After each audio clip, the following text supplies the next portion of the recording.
Hi friends, it's Peggy Noe from prettypapercards.com. I'm here today to show you how to wrap metallic thread or baker's twine. I know this is a problem for a lot of us, and I figured out a way that I think works. So I'm going to show it to you on this pretty card today. Now this card, I'll just start off by telling you what I've used here. I've used two different sets. One is the Pop of Petals stamp set, the clear mount or cling mount. And from this set, I've used a couple of different stamps. These two, the smaller leaf I've used in soft seafoam, and the larger one in Granny Apple Green. I've created a little garden for the butterflies.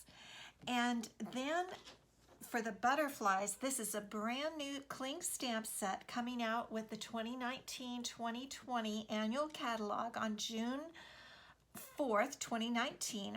And it's called Butterfly Wishes. And I really love this stamp set. I love the sentiments and I love the butterflies. So I wanted to use that today to show you how to wrap metallic thread. So what I've done is I've already stamped the leaves. I've already stamped one of the butterflies, and I fussy cut that one out. It's stamped with Highland Heather. I put on my sentiment stamped in Gorgeous Grape, and I have this beautiful butterfly that I want to put here on the corner like that with some wrapped metallic thread. And so I thought I'd show you how.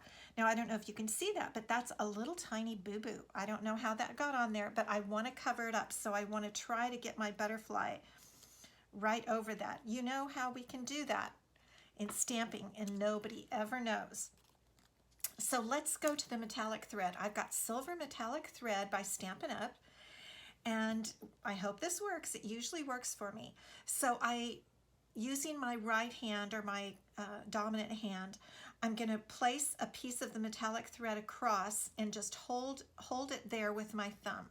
Kind of spread my fingers apart a little bit, and then I'm just going to start wrapping that thread around. Now I'm going to loosen some from the spool, so I'm ready to go.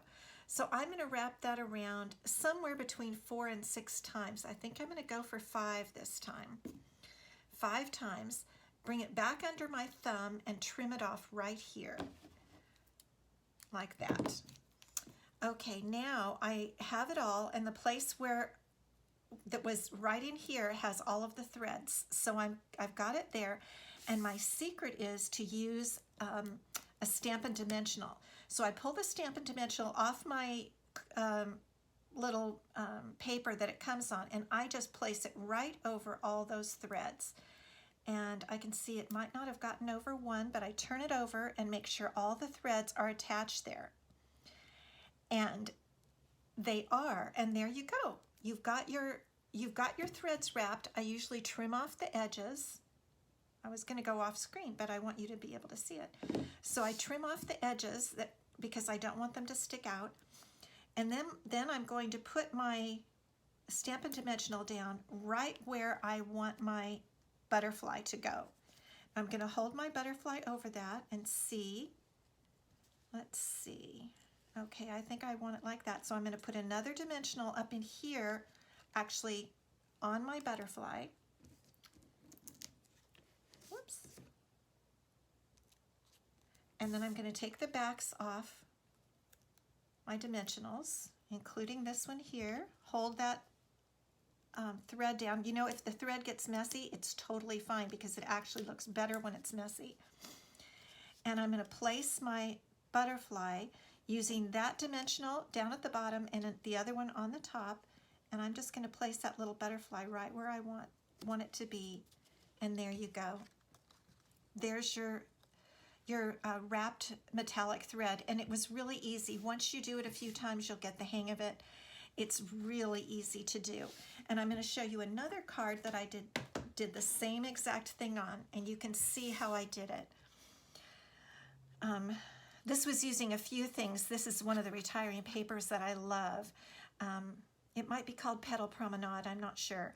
But I did that same thing here. I wrapped the pink metallic thread and placed it down right where I wanted my congratulations to come over. And I set the congratulations on there, put a few more dimensionals over here, and then tucked in the leaves. And I've really been satisfied with the way I've been doing it, and it's easy, and I think it looks pretty good. There's a little piece on there. So I hope you enjoy working with metallic thread now. Give it a try, and I think you'll like it, and you can do the same thing with baker's twine. So have a great week, and thank you so much for stopping by. Be sure to pop over to my blog at prettypapercards.com, where I post all of my finished cards. Thank you. Bye-bye.